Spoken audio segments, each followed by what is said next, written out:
모두 숲으로 돌아갔다. 달포 전쯤 친한 친구 녀석이 오밤중에 문자를 보내왔다. 모두가 숲으로 돌아갔다, 기주야. 나는 꽤 목가적인, 아니, 자연주의적인 문자에 고개를 갸우뚱했다. 원래 이런 식으로 문장을 적는 친구가 아닌데. 회사에서 무슨 일이 있었나?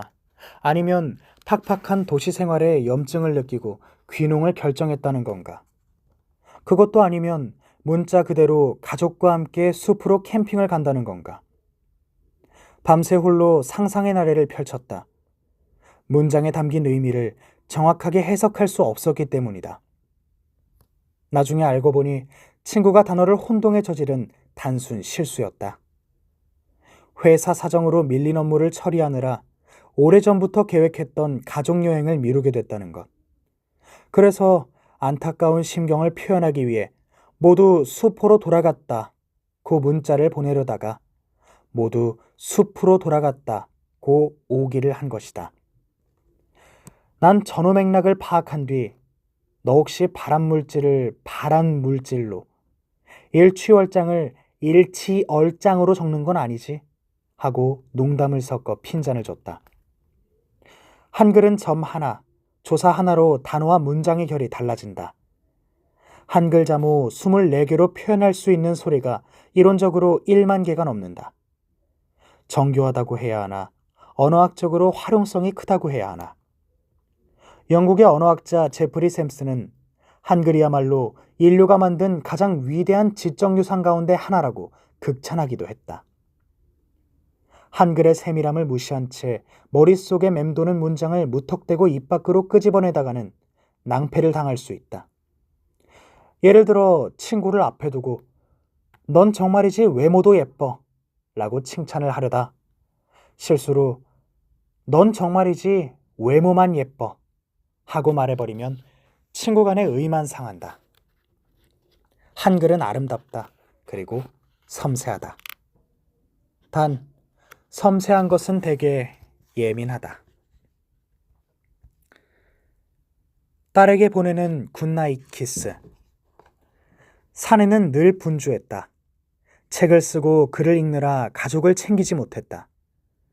사내의 일에 방해가 될까봐 아내는 아이를 업고 엄동살안해 골목을 서성였다. 사내는 명성을 얻은 후에도 항상 글을 썼고 책만 읽었다. 동시대를 사는 많은 이들에게 고언을 들려주었다. 하지만 그 사이 가족이 겪어야 했을 고통은 헤아리지 못하였다. 우리 시대의 대표적 지성으로 꼽히는 이어령 전 문화부 장관의 이야기다. 이 교수는 한때 일에만 정신이 팔린 아버지였다고 고백한다. 어린 딸이 잠자리에 들 때 그 흔한 굿나잇 키스조차 건네지 않았다고 한다. 세월이 흘렀다. 암에 걸린 딸은 아버지보다 일찍 세상을 등지게 된다. 홀로 남은 아버지는 지난날을 자책하고 눈물을 참아가며 딸에게 우편번호 없는 편지를 보낸다. 딸에게 보내는 굿나잇 키스라는 책을 통해서. 서점을 배회하던 어느 날 이 책을 집어들어 그 자리에서 끝까지 읽었다. 페이지를 넘기다가 나는 아래 구절에서 시선을 멈추고 숨을 가다듬었다. 딱 한 번이라도 좋다. 낡은 비디오 테이프를 되감듯이 그때 옛날로 돌아가자. 나는 펜을 내려놓고 읽다만 책장을 덮고 두 팔을 활짝 편다. 너는 달려와 내 가슴에 안긴다. 내 키만큼 천장에 다다를 만큼 널 높이 들어올리고 졸음이 온 너의 눈, 상기된 너의 뺨 위에 굿나잇 키스를 하는 거다. 둘만의 보물찾기. 아파트 우편함에 친구 제이가 보낸 청첩장이 꽂혀 있었다. 봉투를 열었다. 결혼을 앞둔 예비부부의 심경이 고스란히 전해지는 톡톡 튀는 문장이 청첩장 하단에 박혀 있었다. 어차피 인생은 도전의 연속입니다. 이제 저희 두 사람은 결혼이라는 모험을 떠나 둘만의 보물을 찾고자 합니다. 모험을 떠나기 전에 조촐하게 출정식을 열 예정이니 꼭 들러주셨으면 합니다. 문장을 다 읽고 나니 피식 웃음이 나왔다. 불현듯 옛날 옛적에로 시작해서 두 사람은 행복하게 살았습니다. 로 끝나는 디즈니 애니메이션이 떠올랐다. 줄거리는 대개 이렇다. 허우대 멀쩡한 평민 출신의 남자 주인공이 한미모하는 상류층 여자를 만나 첫눈에 반한다. 사랑에 빠지면 눈에 보이는 게 없는 법. 둘은 주위에 만류를 뿌리치고 머나먼 여행을 떠난다. 결말도 대동소이하다. 강을 건너고 계곡을 지나 죽을 고비를 몇 번이나 넘기면서 마침내 진귀한 보물을 발견한다. 얼마 뒤 제이의 출정식, 아니 결혼식에 참석했다.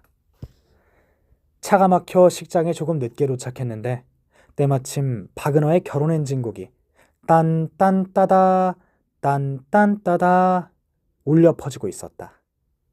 나는 그 음악이 범선의 출발을 알리는 백고동 소리처럼 느껴졌다. 친구의 결혼식은 여타 결혼식과 별 차이가 없었다. 검은 머리가 팥뿌리가 되도록 한평생 동행을 해야 라는 주례사보다 오늘 주례를 맡아주신 분은 하고 시작하는 주례 선생님 소개 시간이 더 길었고, 내가 축의금을 건네면 신랑의 친구가 몇 장 더 필요하세요 하며 식권을 나눠줬다. 난 식권을 건네받으면서 죄이의 표정을 유심히 살폈다. 들떠 있었다. 그의 표정에선 여정에 대한 기대감과 설렘, 책임감을 읽을 수 있었다. 녀석은 신대륙을 찾아 떠나기 전 가판에서 보급품을 확인한 뒤 망원경으로 먼 바다를 내다보는 선장처럼 늠름해 보였다. 세월이 흘렀지만 제이는 그때 그 표정을 간직하고 있다. 그리고 다행스럽게도 녀석은 둘만의 보물섬을 향해 여전히 순항하고 있다.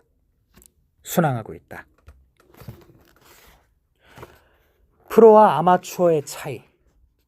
왜 그래, 아마추어같이? 신입사원 시절 누구나 한 번쯤 들어봤을 법한 말이다. 나 역시 일처리 과정에서 사소한 실수를 저지르거나 회식 자리에서 상급자의 술잔보다 내 잔을 더 높이 들어 건배를 외치다가 이런 빈정거림을 들었던 것 같다. 그때마다 난 역질문을 던지고 싶었다. 그럼 선배는 프로인가요? 도대체 프로와 아마추어의 경계가 뭘까? 프로는 프로페셔널의 준말로, 그 어원적 뿌리는 선언하는 고백이란 뜻의 라틴어 프로페시오에서 발견할 수 있다. 남들 앞에서 난 전문가입니다 라고 공개적으로 선언할 수 있어야, 그리고 그에 따른 실력과 책임감을 겸비해야 비로소 프로 자격이 있다는 것이다. 그래서인지 우리가 프로라고 부르는 사람들은 하기 싫은 일도 끝까지 해내는 경향이 있다. 그냥 끝까지 하는 게 아니다. 하기 싫은 업무를 맡아도 겉으로는 하기 싫은 티를 잘 내지 않으면서 유연하게 마무리한다. 왜? 프로니까.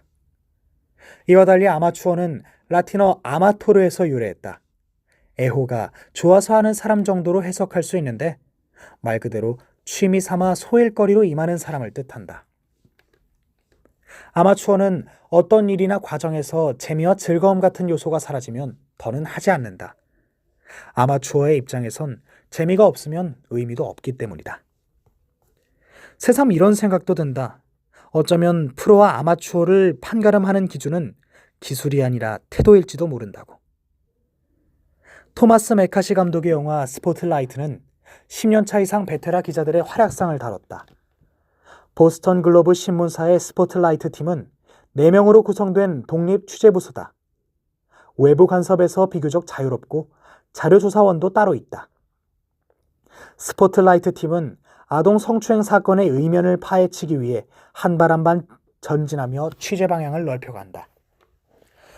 조금 흥미로운 건 영화에 등장하는 기자들이 세상을 구하는 영웅으로 그려지지 않는다는 점이다. 그들은 정의의 사도라기보다 맡은 바 책임을 다하는 전문직 종사자에 가깝다. 기자로서 마땅히 해야 할 일, 달리 말해 미심쩍은 사건 앞에서 질문을 던지고 취재하고 인터뷰를 시도하고 그걸 기록하는 업무를 소처럼 우직하게 해나간다. 그러면서 차츰 진실에 다가선다. 팀 내에서 가장 감정에 충실하고 저돌적인 마이크의 취재 과정이 기억에 남는다.